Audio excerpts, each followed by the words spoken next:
Cobra is a new film about a globe-trotting assassin being hunted down by Interpol, which he continues to evade due to his wizardry in mathematics as well as disguises. So no, it really doesn't have anything to do with the Sylvester Stallone classic Cobra, and is instead this odd combination of A Beautiful Mind, The Prestige, and The Master of Disguise. Only if those movies featured multiple scenes of henchmen riddled with bullets. There are some pretty standout moments in it. This is a movie that opens with a Scottish royal wedding being broadcast all over the world, and that's when Cobra strikes via liquid nitrogen that breaks the chain from the chandelier. And one of my favorite lines where he's disguised as the priest and says to the groom, "You may never kiss the bride." There's an insane fight atop some rafters where he kicks numerous people to their deaths. And that's probably the best sequence in it. There's an interrogation scene with our lead's imaginary friends screaming things to him simultaneously,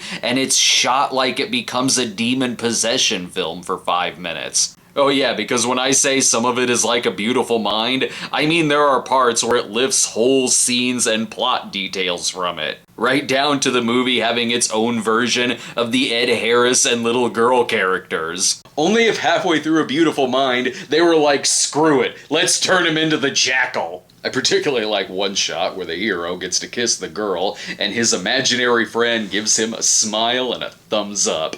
So there are individual moments that do work, but a lot of the movie is cluttered as hell. And it can even take something amusingly outlandish and unfortunately grind it to a halt. There's a part where he kills a man by using a ceiling fan to ricochet a bullet into the guy's head, so then the movie has to stop to give us a long physics presentation on how he did it. That's because part of the movie is a pretty generic procedural, right down to a by-the-numbers investigator and his quirky, hip, eccentric young girl sidekick who comes in wearing a Friday the 13th shirt. Like these characters should be on a primetime detective series. I like how in one part they can't even really explain how Cobra does some of this shit, so they just show a bunch of equations, and when the girl is explaining it, her lines are muted, and they're just playing the soundtrack over her. There is some solid acting in it. Vikram is good as the lead, and the evil entrepreneur businessman gets to go delightfully over the top in some scenes, like when he dangles people from cranes on top of skyscrapers. One part he pins his own uncle down onto a pool table,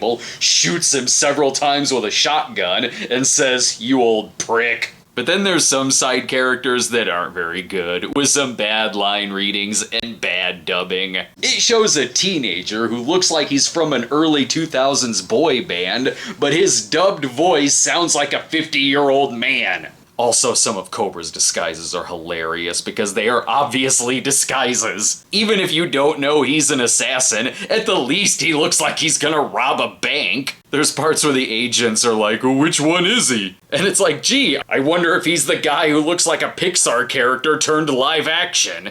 It gets convoluted and confusing as hell that after a while, I just simply gave up trying to follow it. 1 minute we're doing family drama where his future in-laws don't like him. There's also twin brother plot lines and such rapid fire editing that we can go to 20 different locations all within the span of a minute. I was getting a headache trying to follow along. You'll have this kidnapping plot where the kidnapper has a calling card that's a CGI Joker with the voice of Alvin and the Chipmunks. But then they'll pad things out even more with very extended flashback sequences. There is a solid 2-hour movie in here somewhere, but it is ridiculously stretched to a 3-hour running time that just leaves it feeling so unfocused and exhausting that I was seriously about to nod off a few times. But again, it does have very impressive sequences in it, and a solid lead performance, and I do admire the crazy ambition of some of these shootouts, which incorporate hallucinations, and also a part where the character is shot at, and then decides to play it all out by going into the movie Inception in his head.